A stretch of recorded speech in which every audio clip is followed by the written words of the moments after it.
Hi HR Nation, it's Chris Rainey. Welcome to the HR Leaders Podcast, the show where we interview today's most successful and innovative HR practitioners 5 days a week. Today we're joined by Ashley Portlock, Vice President of HR at Esterline. Ashley, welcome to the show. How are you? Good morning, Chris. I'm good. How are you? Not too bad, not too bad. Really happy to have you on the show, Ashley. Before we jump in, tell our listeners a little bit about yourself personally and your journey to where we are today. Well, as a 6-year-old boy in short trousers, I always wanted to be an HR director. Sure. I guess like a lot of us in our beloved profession, I guess it was one of those things through a series of trial and error that I found myself in. But I've many years experience now in senior HR roles in mostly the industrial sector. I was during the workshop we had. I joked that when I started work, we were just starting out on Microsoft Outlook and emails. That was all very new at the time, and we had a government that was wrecked by arguments about the UK's relationship with the European Union. So it's maybe not such a good example of what's changed. We've gone full 360.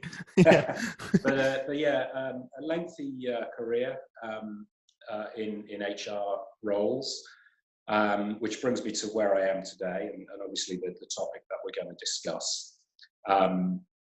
Personally, pretty regular guy. I've got 2 young sons. I say they're young, they're getting older all the time, which keeps me very busy when I'm away from work, and obviously they're the primary focus in life. Huge sports fan, and apologies in advance because when I talk about leadership and talent, which is the subject I think about discussion today, frequent references to sport. So apologies to all those. Fair enough. That's essentially it, and that's how I find myself here. Amazing. Tell our listeners, for our listeners that haven't heard of Esterline, give us a background about the business and what you guys do. Well, if any listeners have heard of them, I'd be quite surprised. It's a little known, I'll call it aerospace and industrial company. US based, based in the Seattle area, Washington State. Around about 12,000 employees worldwide, and it's very high tech, highly engineered products. So very high skills content in the workforce, but a relatively small organization when you look at the players in this industry. And in fact, one of the things that's interesting at the moment, particularly when we look at the subject of this conversation, is that we're going through a major change at the moment. We're going through an acquisition process. Hopefully, fingers crossed, over the course of the next 3 to 6 months or so, the Esterline business will be acquired by TransDigm Group, which is a really exciting time for all of our employees, but creates a huge amount of uncertainty and insecurity, for which we don't get a pass when it comes to all of the challenges we have, both in terms of delivering business results and on the HR front, ensuring that we've got all the right people in the right places doing the right jobs. Mm-hmm. So couldn't it be more timely then for this episode? Exactly. For everyone. I love the fact that when you say it's a small player, 12,000 employees is a small player. But I suppose in your world, in the aerospace defense field, it is a very small player. It is. It's a massively consolidating industry. I was with United Technologies prior to joining Esterline, which is an organization that's got 200,000 employees worldwide and growing. So it's one of those industries that's ever consolidating, which makes for quite an interesting challenge for those of us in HR. Yeah. What was the business decision behind the acquisition? Or was that was it obviously intentional, I'm assuming? Yeah, absolutely. So I think the issue is, to be in an industry like the aerospace industry, the need for scale is really, really important. As I mentioned, it's a consolidating industry. There'll be a number of people, I'm sure, listening to this that work in the aerospace industry or are very familiar with it. And if you think of the kind of investment that goes into major products or systems on aircraft programs, huge scale of investment, and a lot of industries consolidate. It's kind of a natural pattern of evolution in industry, but in aerospace, particularly over recent years, to really be successful and to compete with the others, right? Really serve customers effectively.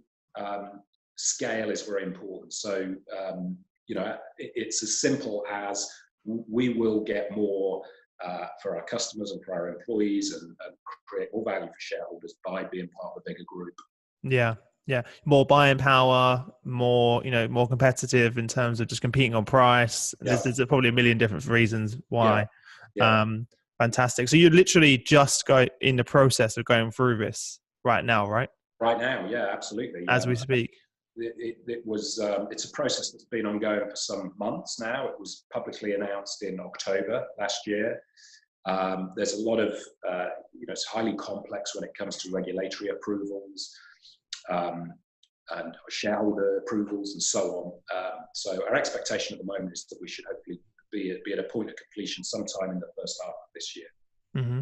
Fantastic. Well, let's kick things off with the number one question and challenge that I hear from our leaders that are going through these sort of times of change is, how do we retain talent during troubling times? Because that seems to be one of the biggest challenges. Of course, retaining them, sort of engaging them, of course, is a big one as well. But how have you sort of managed to retain people through these times of change? It's a great question. And it's been a recurring theme throughout my life in HR, really. I was just thinking about this beforehand, and I think if I look at my I'm nearly 25 years in HR now, and I think 12 of those 25 or so years I would characterize as having been in a company or an environment with massive change going on, and I mean career influencing change for people, whether it's a change of ownership, whether it's a significant downturn, and the kind of organizational implications of that, technology changes or whatever. I think one of the most important things quite often overlooked is just intimacy with people. A great believer in that. And what I like to stress in the organization is the need to have pivotal leaders in place that are really in touch and engaged with people. We obviously do, as you would always do, all the more formal things around retention packages and things like that. But that's all money. That only goes so far. And the need for actually for leaders of people to really be in touch with what's going on in the minds and hearts of their team, and ensuring that there's a safe environment for people to raise questions and express concerns, and an opportunity to discuss and to maybe stress to people how the future may be good for them in the new construct. Because when you go through an acquisition, it creates great opportunities for people's careers long term. So I think the need for leaders to really be in touch with people at a very intimate level is important, and I think that can quite often be overlooked. We tend to think, we've got to put a retention program in place. We've got to put like bonuses on the table, or we've got to put long-term incentives on the table, or we've got to do big flashy communications. And actually, I think the most powerful thing is our relationship between the manager and the employee, and the ability for them to really understand their motivations and help them through the change. I completely agree with you, and I've heard this time and time again over the last 10 years from successful leaders. I was speaking with one of the CHROs who's our members. I'm not going to mention her name, but I gave her a call, and she was like, "Chris, I'm just jumping on a plane." I was like, what's going on?" She's like, "Well, Chris, we know we've just merged with X company, and I'm literally going to spend the next 6 months flying all over the world to have one-on-one with all of our senior leaders."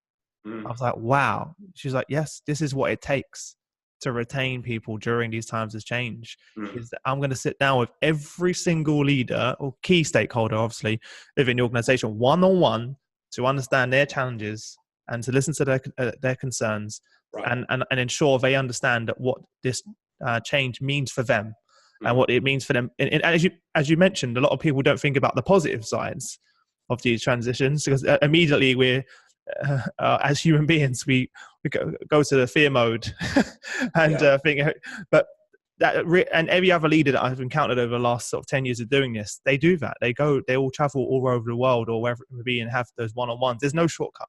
Just out of curiosity, you're involved in these meetings, I'm assuming, right? With each of these leaders, what type of questions do you ask during those meetings? Because I'm sure everyone listening is like, well, great, I go to meet one of these leaders during the change. What type of questions do you ask to understand their concerns and make sure that you're really there for them and not just for the business.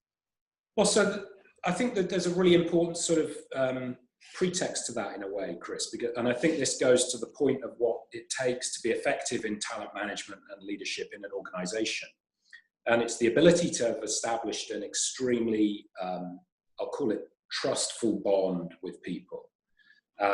So the leaders that are most effective in engaging their people in times like this, in my experience, are the ones that have really created that mutual trust over a period of whether it's weeks, months, or years beforehand. Because actually what you've got to do is you've got to go and ask the open question. You've got to be able to sit with someone, whether it's in an office or whether it's at a bar or whether it's over dinner or whatever it may be, and you've got to be able to say, well, how is this making you feel? What do you think about it? What are some of your questions? You can go around and do that, but you're only going to get really under the skin and get the real truth and the real honest answers if there is a relationship that exists which is built on trust. And I think it's part of what I referred to before as having good pivotal leaders in place around the organization is the leadership style that actually creates that sort of bond between the manager and an employee. Many organizations I've been in the past, I've experienced this before, where we create like a crib sheet, for our managers. You've got to go out and ask your people these questions, and it's not really worth the paper it's written on, because actually they're going to tell you what they think you want to hear during that time, as opposed to what they really feel. Exactly. So it's about being able to just ask the open question and have that kind of relationship where you're going to get the truth from them, and you're going to get it uncut, and you can really you have leaders that have the maturity to accept they may be hearing stuff they don't want to hear.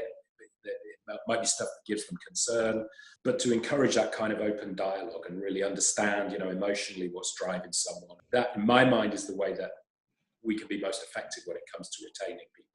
Yeah, and those conversations will be uncomfortable in certain circumstances, but the alternative of not having those conversations is far greater loss if you don't have those conversations, because then people would you just don't know where you stand on both sides. Yeah. Well, and then all of a sudden you get someone saying I'm leaving, and they resign, and you're like, and it's all of a sudden it's a surprise when it really shouldn't be, and all the signs were there if you just would have had that conversation with them. I think that's a litmus test of an effective leader. I think the biggest failure, one of the biggest failures of leadership that you can suffer is a situation where somebody leaves your organization, leaves your team, and it takes you by surprise. Yeah. No problem people leaving. Sometimes it's the best thing all round. Yeah. So retention in and of itself isn't necessarily always the right metric. But to be taken by surprise as a result of someone leaving, that suggests that you haven't had the foundation, the kind of relationship to be effective, in the type of organization we have today. Yeah. Well, on that point then, how do you define great leadership? Such a huge topic we hear about all the time. I think there's a new leadership book coming out every week about how to be a great leader. I'm just wondering, in your mind, what defines a great leader, and how can we leverage it? I talk a lot about pivotal leaders. Is a phrase that I use, and the reason I use that phrase is like if I think about talent generally, like in HR, our big challenge, always probably our biggest, where we have the biggest influence, the ability to drive good performance, is by having great people in the organization, finding them, attracting them, recruiting them, developing them, keeping them. There's a very direct correlation to business performance. We all know that. But it's like boiling the ocean, because clearly having great talent in the organization is about more than just leadership. But I think of pivotal leadership because, in my mind, if you have these pivotal leaders, enough of them, then they perpetuate that kind of success in talent, because they then, a good leader, the good business leaders are the best talent managers in an organization, right? Better than HR.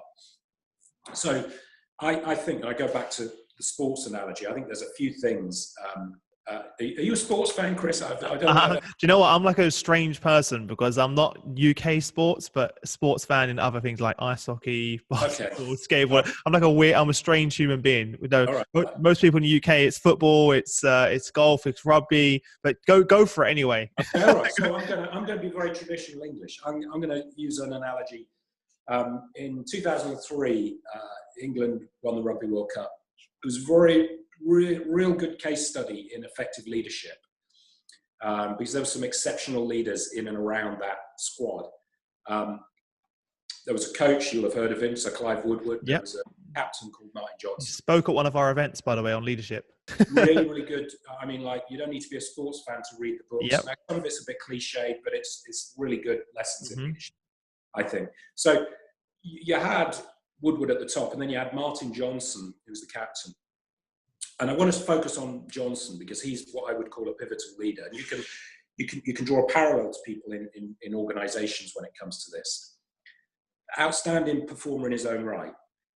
First things first. So respected, knew what he was doing, good player, worth his place in the team, one of the best players.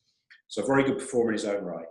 Exceptionally high standards. So, you know, in my mind, a good leader in an organisation, you know, they don't need to have high standards forced upon them, because typically they probably have higher standards than the person they're working for, right? It's about that passion for excellence and really high standards about them. One of the things that's really, really important is an alignment to organisational objectives and ethos, because sometimes there is not a fit there. I've been through that, where you go through a change of ownership or something changes in the organisation, and there's just a different ethos about where the very top leadership, CEO level leadership, is taking the organisation.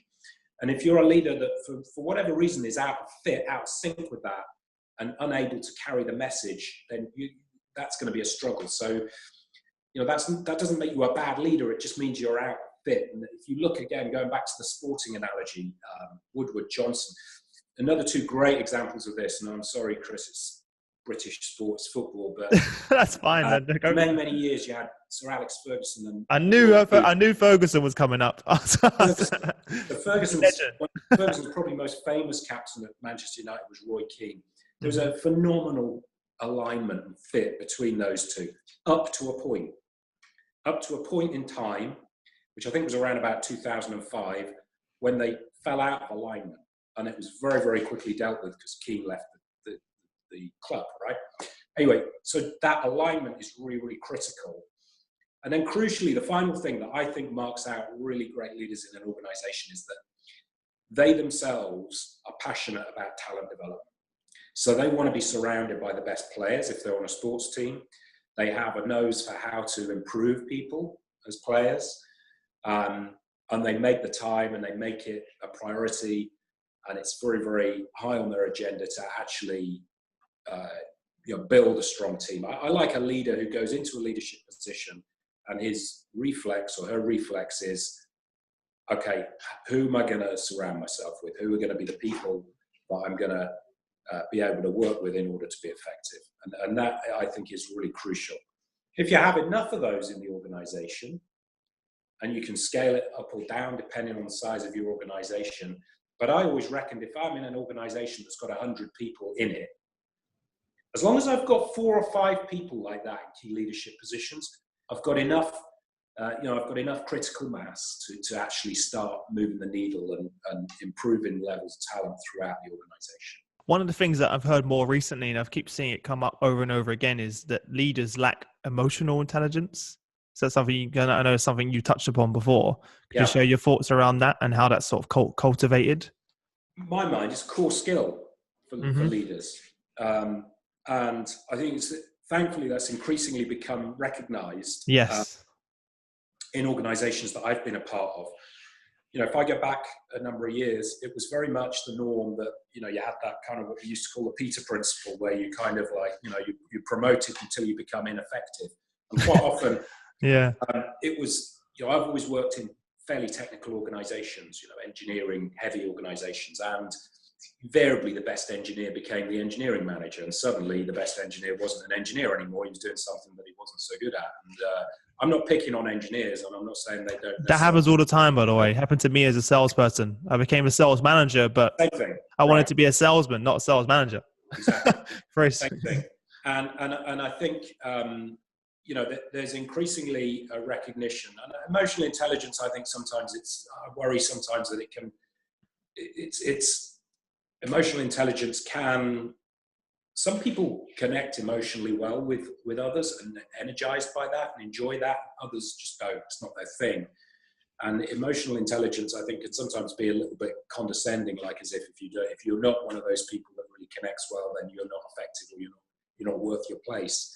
There's some great people in organizations I've worked in that just do not connect emotionally with people. The solution to that, in my mind, is you demonstrate they've got value, you give them a career path where they can do what they're good at and what they want to do, and it's technical. Quite often, they're recognized and they get the kudos and respect for that.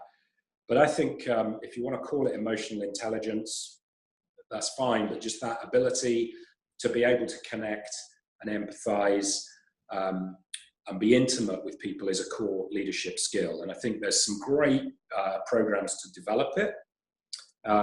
There's some great resources and books around to develop it, but you've got to have that appetite for it in the first place, right? You can't just, you're not going to be able to, if you don't have that interest and curiosity. It's a core skill, because that ability to be intimate and understand people, and as I said, with the way our generations have evolved in the workplace, it's very, very difficult to expect people to hang their emotions on the coat stand by the door. And I don't think we want that in an organization now. I think we want that kind of passion and energy that people bring by just being authentic.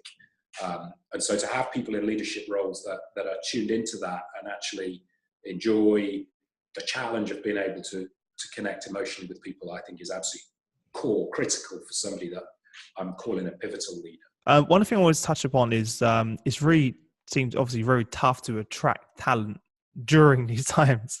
Sometimes it's the most critical time that you need this talent, but you're going through change, there's uncertainty. How do you attract talent during business uncertainty? Yeah, it's tough, really tough. And there's degrees of uncertainty. Certain situations, it's almost impossible. Yeah. But I mentioned before about, I think out of 12 out of my 25 years of my career have been, I've been in a context of really significant uncertainty when, enough uncertainty that the average person, if you said, do you want to come and take a job in our organization, they'd look at it and say, not so much, you're making massive redundancies, or you're about to go through a change of ownership, or, the structure's changing, or the industry's changing, and it's too uncertain. I go back to intimacy. One of the things that I think is really important is to be strategic about talent acquisition. And we use the word talent acquisition and strategic hiring a lot. What I think we have today, we have unparalleled opportunities compared to past times of being connected with people, right? We're several miles apart right now, but we're talking. I can see your beautiful little trinkets on the shelf behind you. Yeah. But we both have huge networks that are fingertips away if ever we want to connect with people. So there's more opportunity than ever before for all of us in organizations to be able to tap in to our potential talent pool out there, and to stay connected with people that we know are successful, that we know could bring something to the organization. So that connectivity is something that everybody can do in the organization, should be part of everybody's job in the organization. I've worked in environments before where we've actually made it a performance objective for senior managers to ensure they're keeping up their connections and bringing prospects to the company. So the ability to actually connect with the talent pool is really better than it ever has been before.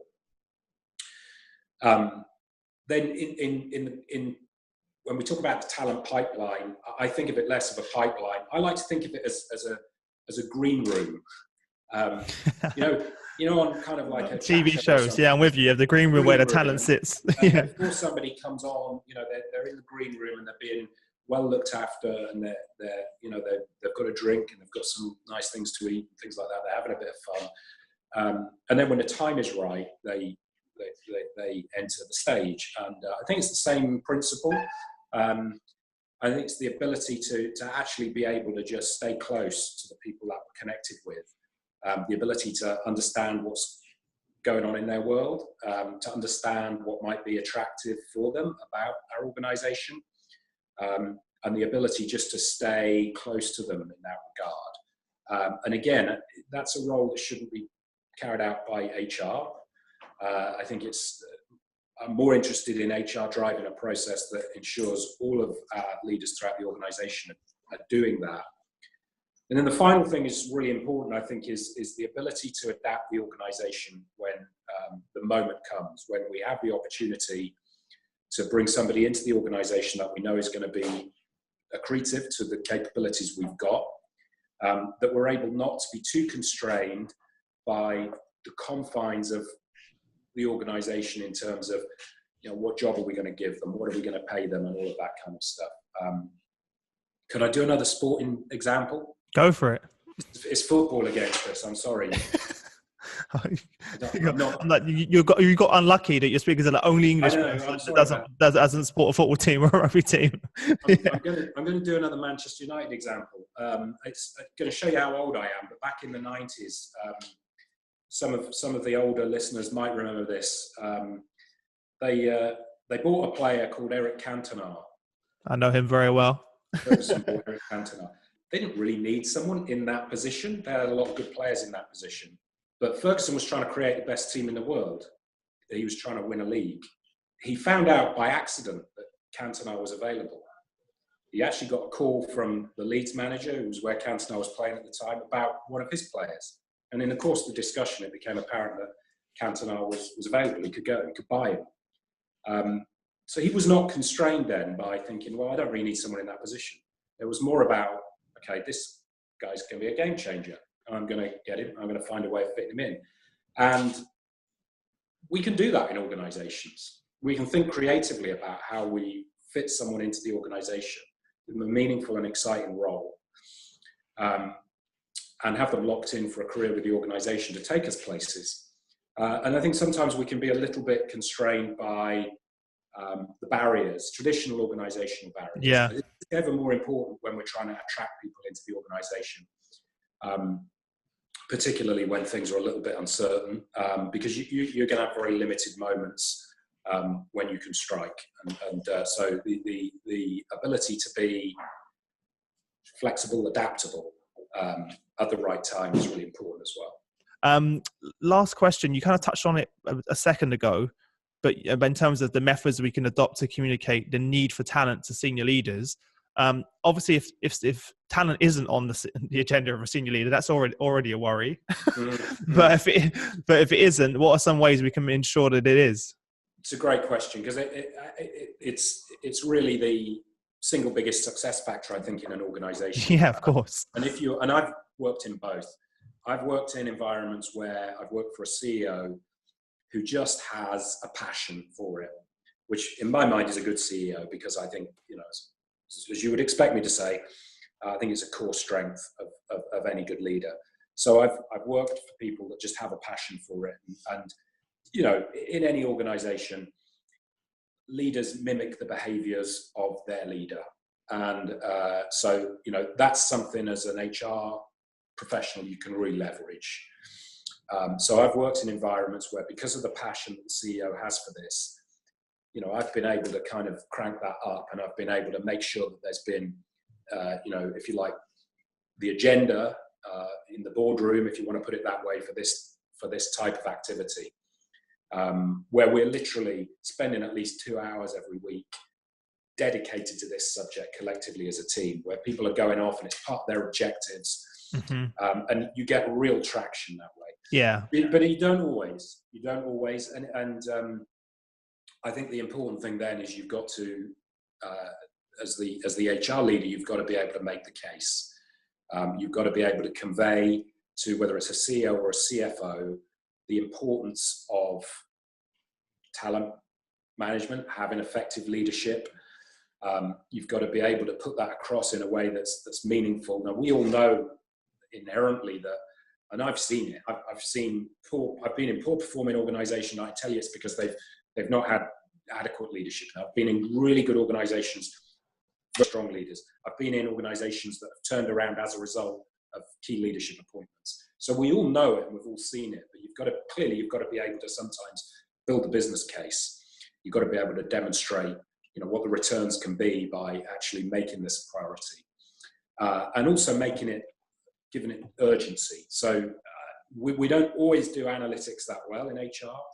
And, if you're very, very lucky, you're working for a CEO that doesn't need the case making.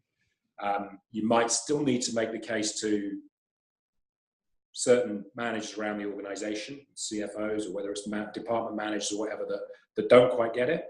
But if you're working with a CEO that has a passion for it, then there's less of a need to make the case. But if you've got to make the case, you've got to make the case. There's a shortcut to it. You've got to be able to actually use your experience and your analytical skills to demonstrate why this is meaningful, demonstrate why it's going to make a difference to the bottom line, and why it's something that the CEO needs to make time for, and most importantly of all, needs to set as an expectation for his or her leadership team. Mm-hmm. What are some of the metrics you're bringing into that conversation? Because obviously, in my mind, one of the first things is obviously you need to link that talent strategy directly to a business need or challenge, right? If you don't do that, then they're not going to listen. Yeah. So this is going to directly have an impact on this, where we want to go if we don't do it. But what other, what metrics are you kind of bringing to the table? So the thing is, the metrics have got to be the metrics that are meaningful to the CEO. I mean, I can tell you, I can construct a story about how effective leadership will impact any metric in a business. Whether it's return, but it has to be the metric that he or she. It's got to be the metric that is important to them. Now, typically, that tends to be return on sales, right? Earnings per share. Yeah. Now, I can construct a case very, very easily that would tell you why, if I've got an operating site or an operating division, why somebody that's got the effective leadership skills to build a strong team around them who are results oriented, accountable, have the ability to engage people in improvement activities and thereby gain efficiencies and productivity gains, will be better and will perform better and will do more for our earnings per share or our return on sales than the equivalent site that does not have that level of leadership. Maybe a command and control structure that has very clear in black and white at that moment. That doesn't engage people and doesn't have the bottom up improvements taking place. Their results will, I have a ton of empirical evidence that would show their results are not as good. So that would be where I'll be going with it. But you've got to start out from what matters to your CEO. I mean, and it's not just you might work in a charity or a school. Yeah, it changes depending on every organization. Depends on the objectives. Mm-hmm. Fantastic. Well, actually, that's been amazing. Thank you so much for sharing your knowledge and experience. I know our leaders will be a lot better off for it. Before we wrap up, we're going to jump into our quickfire round. We're going to ask you 5 questions, and you have no longer than 30 seconds to give us some amazing answers. Are you ready? Okay, go for it. What was the number one thing that was holding you back from becoming a senior HR leader? I think my ability to convey direction that was meaningful to an organization. Fantastic. What's the best piece of business advice? What have you done for the shareholder today? Oh, no. Good one. Definitely a good one. Are there any books that you'd recommend to our leaders, and why? Don't have to be HR related. I love any books that have been written by Warren Buffett. Oh man, Think and Go. What's the Snowball? Snowball is fantastic. That one's good. I read that years ago. I can't even remember how long ago. That was a really good book. There are others that he wrote one called Tap Dancing into Work. Mm-hmm. That's a good one. Yeah. Great education. I'll link them in the descriptions. I'll have to reread those in myself. It's been so long. Fantastic. Could you share some internet resources that you use personally to stay up to date with current events? What's on your browser, or stay productive in your work? So I obviously use all of the HR resources that you would expect, CIPD, all of those. I am a subscriber to Investors Chronicle. Oh, cool. I think what's good about that for HR people is it's very non-HR content, but it helped. We were talking before about how you influence a CEO. It just helps you with some of those concepts. So I think that's a really good resource. I think actually any kind of resources that give you, things like Wall Street Journal, any resources as an HR practitioner that give you a little bit of a broader perspective of what's going on in the world. Yeah. Exactly. Yeah. Amazing. And then lastly, what's one thing around your current business or about your current business that you're most excited about? I think just the fact that we're going through such significant change, I just think it's always, really energizes me. And I think the ability to help people identify the opportunity in that kind of change is a really exciting challenge. Yeah, I love the fact that you're so excited about that. I speak to so many other HR leaders that are so down and depressed around going through change. But if you're in HR, it's part of the role, right? Going through change. Well, I said to you before, I think 12 out of 25 years. I mean, yeah, life's a bit too short to get down during those sorts of times. But you've been molded by that type of culture and environment, right? Whereas many leaders, for most of their career, they experience stability. And then when it comes to these times of transition and change, it's really tough, which is one of the reasons why I'm excited to have you on the show to share that with everyone. And a lot of the times people think they're in these positions. They're not alone, You're not alone, guys. This is normal, actually everyday practice for most HR leaders like yourself. Absolutely. Actually, that are in that role. And there are people out there that you can reach out to, guys like Ashley, to have a conversation with and learn from that can help you all on your journey. As well. But Ashley, thank you so much for joining us on the show. You've given us some great actionable advice. Again, I know our leaders will be a lot better off for it. So thank you so much for that. Before we part ways, if there's one parting piece of advice you could give to our listeners around transformation and change, what would that be? And also, what's the best way for them to get in touch with you if they want to reach out, if they have any questions for yourself? My advice would be when you're going through change, when things are very uncertain around you, stay cool. Don't take yourself too seriously and keep your sense of humor. And in terms of, and I'd love to help anyone and share thoughts with anyone that's going through times that might be relevant to this. My LinkedIn, I have a very unique name. Not many Ashley Portlocks around. I'm sure there must be some out there, but I haven't come across any so far. So obviously LinkedIn is a good way to connect. And I'd be really pleased to hear from anyone that has a story to share. Fantastic. Well, as always, guys, if you head over to hrdealers.com, you'll find the show notes from the episode. Everything will be discussed will be linked there, linked to Ashley's LinkedIn page. Everything he's mentioned will be linked in the description for you guys. I'm also going to throw in a link to your workshop, Ashley, for everyone. Yep. For everyone listening. Ashley recently joined us on our HR Innovation Virtual Series to deliver a 1-hour workshop around exactly what we just discussed. So if you're interested in learning more, I'll link that over there so you guys can check it out. Apart from that, thanks again for taking the time out to join us, Ashley, and I wish you all the best. Look forward to speaking to you in 6 to 12 months, seeing how we'll do part 2. Yeah, that would be great. You can let us know how it all went. Apart from that, enjoy the rest of your day, and I'll speak to you soon. Thank you. Thanks, everyone.